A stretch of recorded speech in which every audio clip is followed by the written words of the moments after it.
Was waiting for her at their large stone dining table. "Where were you last night?"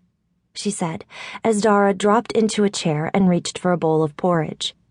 As usual, Dara didn't look at the chair beside hers, which had been empty for over a decade. "I went for a run after practice," Dara said. "The rain finally let up." Lima pursed her lips. "Your father has been up for hours already." She was an imposing woman with a wide frame and silver-streaked hair tied into a tight bun. She didn't approve of dueling. She wanted Dara to spend her time organizing ledgers at a desk and making connections with important clients. But endless meetings and paperwork were poor substitutes for the magic of the fire. "You were supposed to get up early to help with the summer orders," she said. "Oh, I forgot all about that. I'm sorry." "Dara, when we said you could train after your education..." "I know. I'll get it done before I leave." Dara was supposed to help her mother in the mornings and train in the afternoons, but she found it harder to jump out of bed for paperwork than for a good run across the bridges. She couldn't conjure up any enthusiasm for the business side of fireworking.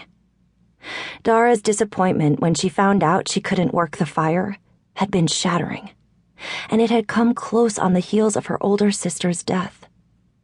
Dara resisted the urge to glance at the empty chair.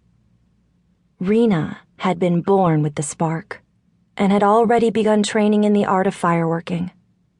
The Ruminors would have had a fireworker in the next generation if she hadn't died. When they realized Dara couldn't work, Rena was already gone, and it was too late for them to have another child.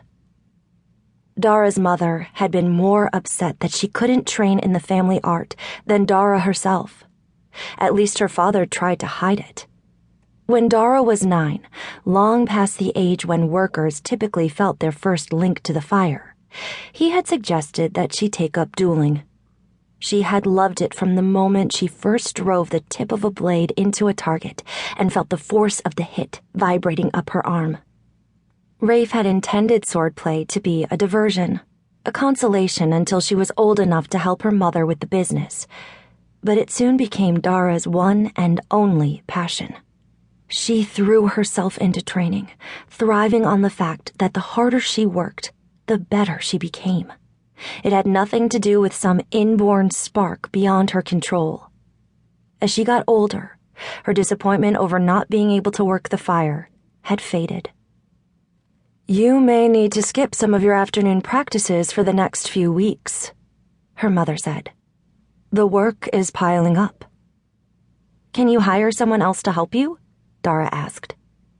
Lima's pursed lips thinned into a blade-sharp line. "With the current restrictions on the fire, your father can't increase his production enough to support another employee," she said. "His access shrinks every year."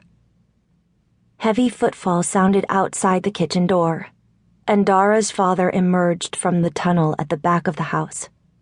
As always, he smelled of fire and metal. "Hello, dear ones."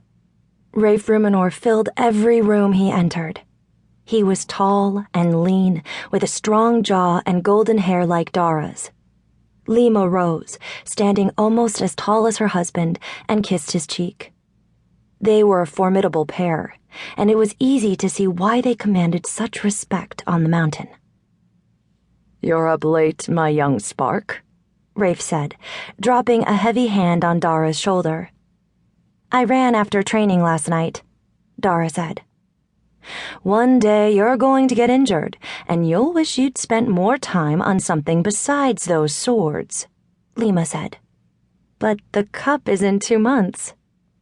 Now, there will be time to win plenty of tourneys," Rafe said.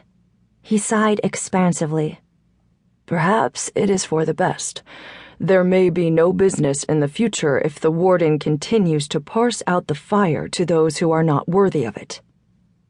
"It can't be that bad," Dara mumbled. "They're just making fire sticks and everlights." "Watch your mouth, Dara," her mother said. "You have no respect for your father's art."